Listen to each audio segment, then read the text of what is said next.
ဒီနေ့ကဒီလိုတန်ခွင်းစာအုပ်လေးတွေချုပ်ပြမှာပါဒါကတော့တင်တန်းအတွက်ချုပ်ထားတဲ့စာအုပ်လေးတွေပါခြေချမ်းနဲ့နောက်ချမ်းဒီလိုတန်ခွင်းစာအုပ်လေးတွေကိုဘယ်လိုရှုံးမလဲဆိုတာလေးဒီနေ့ချုပ်ပြပါမယ်အသေးစိတ်လေးအခုစာရွက်လေးကသူက0ကနေ45ပေါ့နော်ဒီရဲ့တန်ခွင်း size လေးကတော့ 1/4 ပါသူက45ရွက်အထိချုပ်လို့ရတယ်ခုဒီတန်ခွင်းလေးနဲ့ချုပ်ပြမှာပါဆိုတော့တန်ခွင်းလေးကိုဒီမှာကလစ်လေးတွေပါတယ်အပေါ်ကိုချိန်လိုက်မယ်စာရွက်ဖောက်ဖို့ဆိုရင်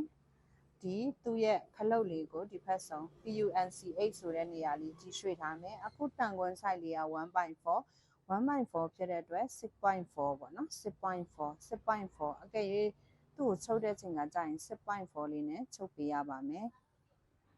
အခုစားရှုပ်ပါမယ်စားချုပ်ဖို့ဆိုတာနောက်ချမ်းလေးပါဒီနောက်ချမ်းလေးကိုပြောင်းပြန်ထည့်မယ်ပြောင်းပြန်ကိုဒီထဲကိုထည့်လိုက်မယ်ထပ်ပြီးရင်သူ့ကိုဖိချမယ်အဆုံးထိသွန်ပေးရပါမယ်ဖိချမယ်ဖိချပြီးပြီဆိုရင်သူ့ကိုဒီတန်ခွင်းထဲကိုထည့်ပြီးမယ်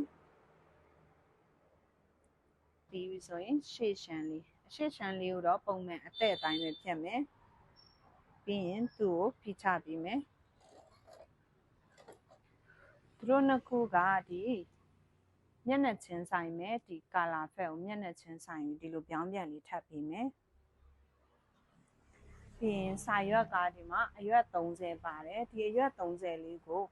3ခေါက်ခွဲပြီး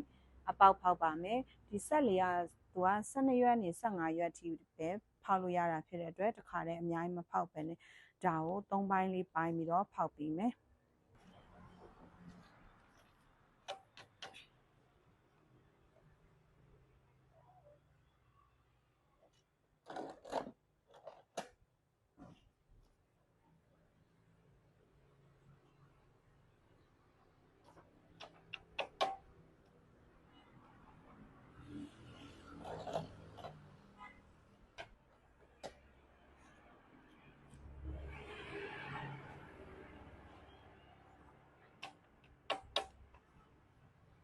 ဒီလိုလို့3ခုလုံးအပေါက်တွေဖောက်ပေးမယ်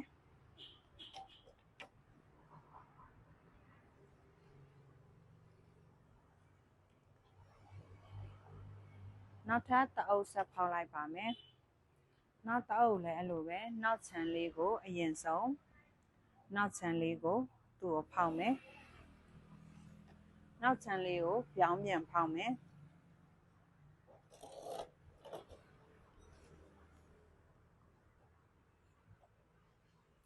ရှေ့ရှမ်းလေးကိုကြတော့အသေးထားပြီးတော့ဖောက်မယ်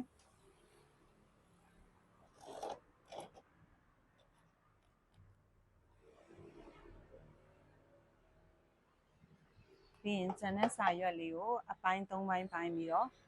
ဖောက်မယ်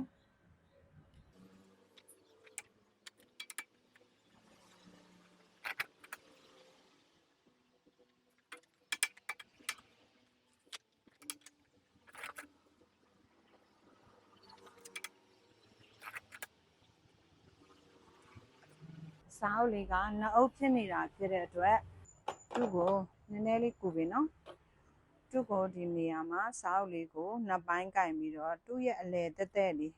ဒီတန်ခွင်းရဲ့အလယ်တက်တက်လေးကိုကတ်ကြီးလေးနဲ့ဖြတ်ထုတ်ပေးပါမယ်ဖြတ်ပြီးပြီဆိုရင်တအုပ်ချင်းစီဖိပြီးတော့ချုပ်မယ်ဖိပြီးတော့ချုပ်ဖို့အတွက်ဆိုရင်ဒီအမတ်လေးကိုကိုယ့်ရဲ့တန်ခွင်း size လေးပြန်ရွှေ့ပြရမှာပါဒီအလယ်တက်တက်လေးဒီ 6.4 ရဲ့အလယ်တက်တက်လေးမှာထားပြီးတော့ဒီတန်ခွင်းလေးကိုထည့်မယ်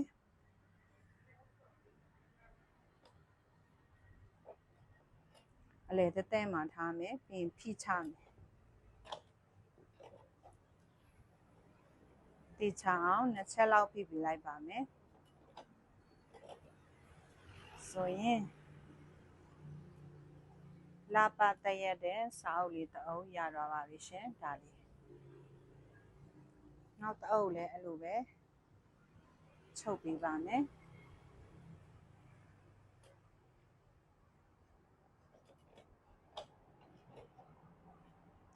နောက်ထပ်တစ်ချက်ထပ်ပြီးပါမယ်သူလည်းအဲ့လိုပဲလာပါတရက်တဲ့စာအုပ်လေးတအုပ်ရတော့ပါပြီရှင် ကျေးဇူးပါရှင်